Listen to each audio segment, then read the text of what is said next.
What it do, guys? Masterofalltings here, back at again with another video. UFC 326 just ended, and Charles Oliveira is the winner, the new BMF. 50-45's Max Holloway. Um, in terms of the fight, it's not the most entertaining. I'm not gonna lie. Um, it was dominant. I'm not gonna deny any of that. That it was just pure dominance throughout the whole 5 rounds. Charles Oliveira was able to get Max Holloway to the ground and just holding there. Like I think almost every round he had like a submission attempt, if I'm right. Yeah, every round he had a well, I'm just wrong, but I thought he did. Throughout the whole fight, Charles Oliveira was almost getting submissions off Max Holloway, and Max Holloway just could not get up from any of the takedowns. Every round, it kind of reminded me of Usman versus Buckley, where Buckley would get off in the first minute, but the minute Usman would try to go for the takedowns, he just get it. Like Buckley couldn't do anything to stop Usman, and Max Holloway just could not do anything against Oliveira to stop the takedown the takedown threat. Like he would be in the cage for a minute, and then the next down, damn near every time, he either gets tripped or kept falling, or gonna get picked up and then dunked on. And throughout that whole fight, he just would not get up until like the last round, and he lost, and he got rocked when they were doing the point down. But in terms of like the fight, it was mid. I'm not gonna lie. Like obviously, it kind of reminded me of this. This is low key just JDM versus Islam. Not gonna lie. Like realistically, but like if people take off the tinted glasses, you could. This is low key just JDM versus Islam. But at least this one was slightly more entertaining, and because Charles Oliveira would come close to some submission, but throughout the whole fight, it wasn't that crazy in my opinion. I thought I thought Max Holloway would get the confidence throughout the whole fight because he kept not like he would get almost getting submitted the first and second round. So I thought the third, fourth, and fifth he'll turn it up and like actually defend the takedown since he knows that he's not gonna get submitted. He can actually like he can wait out the round. So I thought that's what he was doing, was waiting out the round and then doing it. But like Charles Oliveira was pretty smart. He'd throw leg kicks. He would like, and I believe in the second round when Max Holloway was trying to throw a leg kick, he timed it and brought him down. So I think it caused Max Holloway to just be scared. And the thing is, Max Holloway was winning on the stand up. I know the commentator was like some stupid. Except for the fifth round, throughout the whole fight, throughout the first minute of the whole fight, Max Holloway was piecing up Charles Oliveira for the first minute until Charles Oliveira got the takedowns. It's just that Max Holloway for some reason just couldn't defend it for some reason. I don't know why. I know Charles Oliveira was a big dude, but Max Holloway was fighting Dustin Dustin Poirier and Justin Gaethje. So I assumed he could defend it. He could defend against big strong guys. Pause against Charles Oliveira, but nah, he just couldn't do anything. Get it? Can't really say much about the fight except that Charles Oliveira is a new BMF. Um, Honestly, the next stage, I don't know if he wants to wait, but he could get the rematch against Ilya, but he did lose in the first round, so I don't know. Or he could fight BSD. I think that would be a better fight than whatever the fuck we got for this one, because at least BSD can probably defend in reverse. Maybe not, because Moicano beat the shit out of him. Actually, not. I think BSD would get done dirty. But it's cool. Either BSD or Ilya, really, the winner of that, basically. White House card did get announced, so I'll talk about that probably tomorrow. I'll probably talk. Yeah, I'll do. Oh, two videos just came up in my head. But yeah, this one's pretty good. The fight was mid, but kind of derailed it. But let's talk about the next one. This one, yo, am I crazy to say it was a robbery? Like this shit is a pure robbery. I don't. Round one, you could argue Kyle Borralho won. I could understand people giving him the first round, but how was it a 30-27 when the second round he clearly, in my opinion, clearly won? I know that like he brought him in the cage, need him, but like Kyle Borralho did nothing on the feet compared to Rainer de Ritter. And then in round three, what was he doing? what was Kyle Braulio realistically doing throughout the whole second, third round to for him to win that round? For him to get a 30-27? I don't understand. This is a pure robbery. Yo yo my fault, bro. This yo, I don't want to say it, but this guy might have ties with. He might be a pure IDF soldier. Cause how the fuck is he? I'm sorry, bro. There's no way it's a 30-27. There's no way it's like I could understand a 29-28 split decision. 30-27. What are you talking about, bro? That is so. Yeah, I'm never gonna believe that, bro. Not like I could understand. Okay, maybe Rainer de Ritter. You could argue he lost with the first two rounds, but I thought he clearly won the second and third round with the shots he was doing and the clinch work against the cage against Kyle Braulio. The third the third round, I just literally don't understand. Like I could understand the second round giving him to Kyle, but I just don't understand the third round. I don't know how in any universe you give that to Kyle Braulio in the third round. He did nothing with the takedown. Rainer de Ritter was doing more on his back than Kyle Braulio was doing more on the top. He did nothing throughout that whole third round. That I don't understand how is it 30-27. The like he did more striking with, and he was the one getting taken down. The same significant strikes. Same thing with this. He had more significant strikes and almost the same striking. I don't understand. Even the first round, they're almost the same exact like stats. I don't understand how he won 30-27. Arguably he's honestly the worst fighter nerds. I hate him. I hate him because like the way he was talking about it in the interview, like like no, you barely won the fight and it was a robbery decision. I don't know how the fuck it's a 30-27 against any scorecards. Yo, this this shit was promising 3,000 years ago because I legitimately don't understand how the fuck it's a 30-27 easily unanimously. Fuck, I don't know why I said that wrong.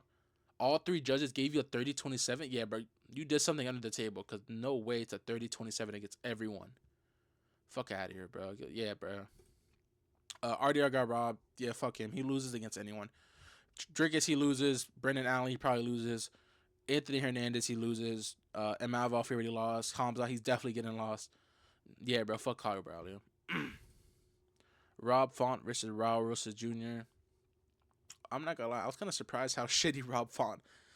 It literally was the Drake Max Holloway versus Charles Oliveira. Rob Font would try to go in the striking or defense. His stance was so low that I thought maybe it would be trouble, but nah, not really. Throughout the whole 3 rounds, Raul Rosas Jr. would get the takedowns pretty significantly, hit him, get on his back, but not. I think he did a couple. No, he did no sub attempts, but I thought he was close. But nah, it was pretty decent. It was an alright fight. A little bit worse than the Charles versus Max because at least that one had a little bit more hype, but this one was alright. I believe now he's the youngest fighter to be ranked, which is pretty cool. Um, and it did kind of show that he can take down better fight. I know people on TikTok.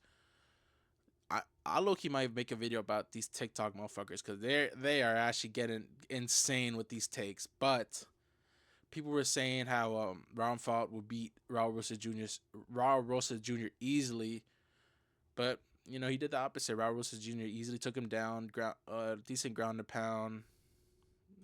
That's really it. Really, not too much to say around this fight. So now Raul Rosas Jr. is honestly Peyton Talbot versus Raul Rosas Jr. is a pretty good fight, honestly. I, but I don't think Peyton Talbot would take that because he just fought like 4 fucking wrestlers in a row. But yeah, I could see him fighting Chito Vera. It wouldn't be a bad fight, especially because Chito Vera just sucks now. So it would be a pretty easy matchup for Robertson Jr. to get takedown and shit. And for Rob Font, I don't know. Just pray you get an easier matchup.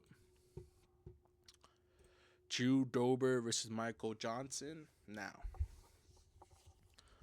I know he said he doesn't like the memes, but I got my eye on you, motherfucker. You are on the list. You are on my mind. But nah, in all seriousness, Michael Johnson wasn't doing that bad, to be fair. Like he was it was a pretty back and forth fight until that KO. Like Michael Johnson, both of them would have decent moments throughout the whole round. I think round one, Obviously, round two was a KO, but round one, I think I don't know. It was close. It was really close. I do remember like Drew Dober hitting him with shots, and then Michael Johnson also hitting him with shots. They both like until the KO, their chins were holding up. None of them really took. They took pretty good shots, and none of them really like felt it. So I was surprised. Even then, I'm surprised Michael Johnson was an underdog when he beat Daniel Zellhuber, and Drew Dober didn't really beat anyone that significant. But Drew Dober is still really good. Honestly, I could see him fighting. If he beats one more guy for the rank, I know he's like 36, but shit, bro. But honestly, it's not a bad fight. That KO was not yo. I just remember it now. Like he did a 1-2 in the middle. As Michael Johnson's going down, hits his head on the canvas. You just see Drew Dober. Like it kind of reminds me of the Vanderlei Silva versus Michael Bisping, where he just jump. He didn't jump on him, but you saw him just go down and hit him straight on the chin. Oh, my bad. And then he did get knocked out like badly surprisingly, but he was knocked out. He was cooked. And he tried to fight it, but he was not gonna get up from that. I don't know why he was arguing with the ref. He was not gonna work. It wasn't gonna work like that. Good fight though, honestly. It was, even if it didn't get the knockdown, I think this fight actually would have been like fight of the night, between how close these guys were. Like each punch were like really close to each other. Honestly, I would be surprised if this actually went to decision if he didn't get the knockdown. It was bound to be a KO. Now this one I am genuinely surprised at. I'm not gonna lie. I thought it was gonna be a back and forth decision, or maybe I thought it was no, not really. I thought it was gonna be a KO, or a boring decision, because Gregory Rodriguez, like, kind of like with the Roman Coppola fight, I thought like that was gonna be like this basically, but nah. Bruno Ferreira was actually, I don't, I don't know why he switched stance, but midway, Gregory Rodriguez looped the right hand to his fucking that shit was clean as hell, and obviously that's all they needed. It's two strikes. I think he did. I forgot what was the first strike, but I think the first strike was to set up the the KO. But nah, yeah, he KO'd him flat. Like he was done. Like he didn't. During the replay, his eyes like were not even looking anywhere else except the floor. My bad. So yeah, he was cooked. Honestly, that's a really good KO against someone like Bruno Ferreira, who has not lost, I believe, in the UFC at all, and just gained back his win, which is pretty good. Now they're 1-1, and I think honestly, bro, Gregory Rodriguez does deserve someone in the top 10. I think the loser. I think if Joe Pyfer loses, I think they could fight, but I think or if Joe, I don't know, because Israel Adesanya is not gonna want to fight. I think if he loses against Joe Pyfer, I think he's gonna lose, but he might take the Gregory Rodriguez fight because he did say he wants fun fights. But yeah, this it barely lasted, but it was pretty good. The prelims. Nah, I'm not gonna lie. Hang it up, Unc. You gotta hang it up, bro. Genuinely, he dead ass got saved because of the point deductions. I think it was like 28, 27. So he, or something like that. 20. Yeah, bro. It's time to give it up, bro. I don't know. Cause I guess the other guy is so shit, so dumb that he hit him in the nuts twice. And literally, as soon as he hit him in the nuts, it was like, okay, bro, my bad. And then he does it again. No, he did it 3 times. Like, come on, bro. Like, and then he got 2 point deductions in the same round, so it was guaranteed a win for Cody Garbrandt unless he gets KO'd, bro.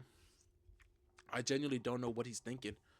And then Cody Garbrandt right now just sucks. Like, to be honest with you, he just sucks. He does not deserve the win. It would have been a 30-27, honestly. They're in the third round, especially. He's just running away because I guess he realized. I guess his coaches were telling him that he's gonna win no matter what. But he was it like third round was so boring. He was running away. The Zhao Long was trying to convince him to like fight, but he didn't want to. So Cody Garbrandt wins by a technical decision. Pretty boring, honestly. really the only thing I can really think of is just retirement because I don't see him winning any other fights if he's losing to people like Zhao Long. Bro, he was losing. If he didn't get the point deductions, he literally would have lost. So that's pretty much it for that. Just hang it up on. Please stop fighting. Um, this one, I do remember this one being pretty good because he's like he's small in his midsection, but god damn, look how fucking wide his shoulders and big his fucking arms are. It's crazy. But Dante Johnson easily won against Cody Brundage for I don't know why Cody Brundage was, in my opinion, was just not trying to fight. I'm not gonna. I guess the power of Dante Johnson. Like I've never seen him in my. I don't know how the split decision. I just kind of realized, but I thought he easily won the fight. I forgot what rounds I gave it, but I do remember him just winning the fight. I think the third and the first round I gave it to him. But Dante jo- Dante Johnson. Every punch I heard like hitting Cody Brundage, I could hear like his punches getting through. I was like, oh shit, bro. Like low key, bro. If he lands one good punch, it doesn't even have to be clean. Like it could be like a Benil Dariush versus BSD type punch. Cody Brundage might get KO'd, but Cody Brundage barely survives. Honestly, um, pretty easy win. I don't know too much about this guy, so I might have to do. I'll do a little bit of research to see what fights to give him, but pretty good fight, honestly, not bad. Um, on to the next one: Ricky Turcios versus Alberto Montez. Yeah, I don't know what you do with these two. Or I don't know what you do with Ricky Turcios. What does he do? It's like that Draymond Green meme where it's like, why is he ass? Because I'm not gonna lie, Ricky Turcios is she's like, mm, he's just not good. Honestly, he won tough, but like now that kind of means nothing now. Tough like you winning tough at 2026 is literally like, bro, just go in the contender series. Like you don't gotta win tough anymore, gang. But he wasn't. I do remember. No, he was honestly getting beat up. Honestly, the first and second round, I think he was getting kind of beat up. Um, I'm trying to think. I don't know why I'm having short term memory loss. I guess because the fight just really wasn't that memorable. I do remember him getting choked out, but he had a really good choke. Actually, I do remember the choke. I think it was like I forgot what anaconda choke they said. It was really slick once he because you saw him get that. Oh, for some reason, Ricky Turcios was shooting the takedowns for some reason, even though the guy won. They said he won like 3 times with the anaconda chokes, but for some reason he kept trying to get a takedown with it. For some, I literally could not tell you why. I don't know why he's doing that. But one of the takedowns, he got the neck and just choked. I don't know if he choked him out or Ricky Turcios just did not like he just didn't move because it didn't look like he got choked out, but I don't know. But pretty good win. Not bad. Not bad fight. Not bad finish. I'm not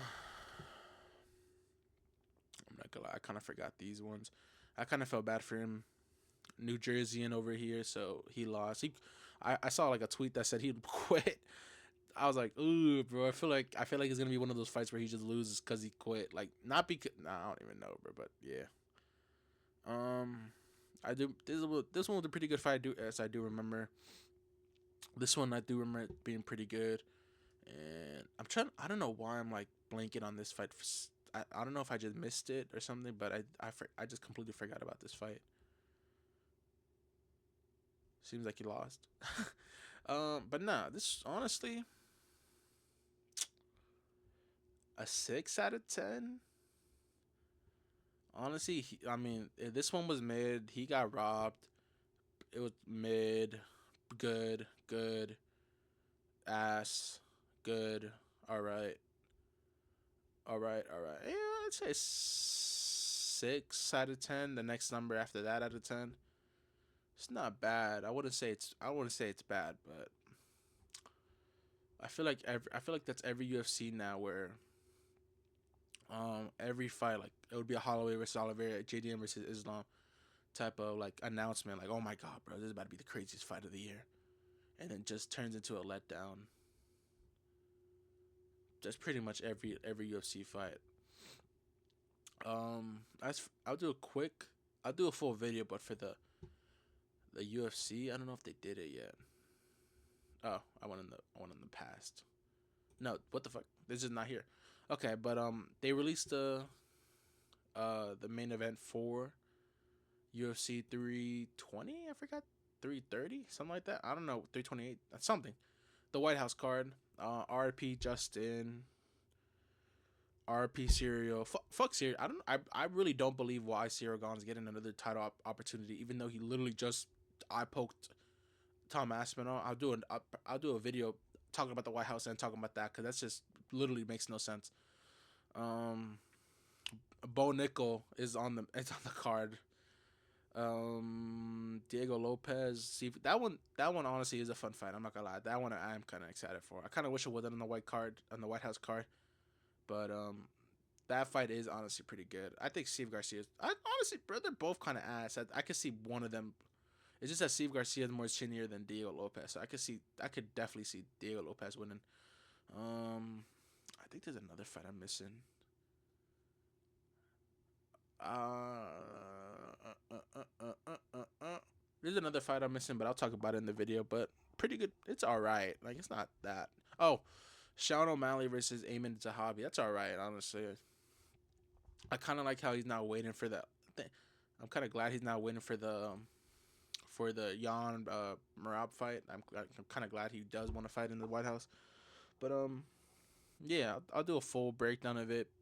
Probably I'll talk about it. I'll probably record it tomorrow, but release it Monday. Honestly, so yeah, pretty good video schedule that's about to come out tomorrow, and probably next opponents on tomorrow, and then the White House on Monday, and probably talk about another thing.